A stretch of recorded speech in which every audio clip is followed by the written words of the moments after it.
पानी भली तू रह ता भितर कलकतरा पोक भली तू रह तो देहर जमी पंख लगे ना पानी लगे ना अर्थात शरीर द्वारा संसार कर्म कर स्त्री प्रति जो कर्तव्य पिला छुआ जो उत्तरदायित्व प्रति जो उत्तरदायित्व वृद्ध बापा माँ जो कर्तव्य रही तू शरीर द्वारा नीति बाटर तू ताको संपादना कर कि मन को सदा सर्वदा प्रभु रखी था शयने सपने जागरणे स्नान मार्जन जलपाने खाइला बेले पीला बेले बसला बेले शोला बेले साइकेल गला बेले कार गला बेले मोटरसाइकेल गला बेले बस ट्रेन गला बेले सब बेले निज मन भितर प्रभु नाम को मने मने तो गुणी होता भगवान को भूलना तो शरीर संसार रहू मन प्रभु ठार सब रही था ताहले निर्मल भक्ति दिन बिना प्रकाशिब दिन बिना प्रकाशिब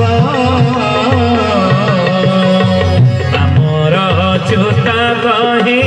पात कोना शिव बाबू पात कोना शिव बोल श्री श्री बेलेश्वर महादेव की तेणु इमिति हेले निर्मल भक्ति दिनु दिन प्रकाशिब पामर अच्युत कही पातक नाशिब एभली हेले जन्म जन्मांतर पापता बोध हो जा तेणु हे ज्ञानी गुणी मंडली शरीर संसार थिबो मन को भगवान ठारे रखिबा सहज कथा नुहे सहज कथा ना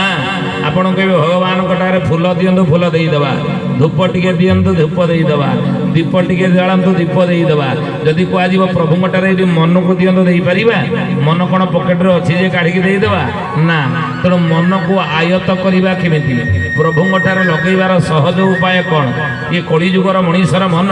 केमिति प्रभु ठारे लागिबो सहज बाट कौन प्रभु कार्य प्रभु ठारे केमिति लागिबो हे मां माने ज्ञानी गुणी मंडली थरे जने राजा तांग राज्य नगर समस्त प्रजा मानक दिने डकई पठेले राजनगर राजा आज्ञा जो प्रजा मैंने शुणिले राजा डाकिचे मैंने जाकि पहुँचा माँ मैंने कहीं व्यस्त हे ना धीरे स्थिर आपण मैंने बसत मुझे भावुली ठीक सातटा बेले प्रवचन आरंभ करी जदि सातटा बेले आरंभ होता हे तो आम पाखे बहुत समय था आपन को कहवाई जेहेतु बहुत विलम्ब प्रवचन आरंभ होती तेणु आपण मान मोर नवेदन धीरे स्थिर बस खाइबा तो व्यवस्था अच्छे ना प्रसादर व्यवस्था खाइबा पीबार व्यवस्था एठार रही तेणु आपण मैंने व्यस्त हे ना भोजन कर घर को जी रंधा बड़ार टेंशन फ्री आज ना कि कहीं व्यस्त हवा सब घर कम करुचे सब रोसई बस धंदा करुचे सब परिवार कथा बुझुचे आज गोटे दिन मिली भगवान समय देवाई आम कहीं व्यस्त हवा तेणु आलोचना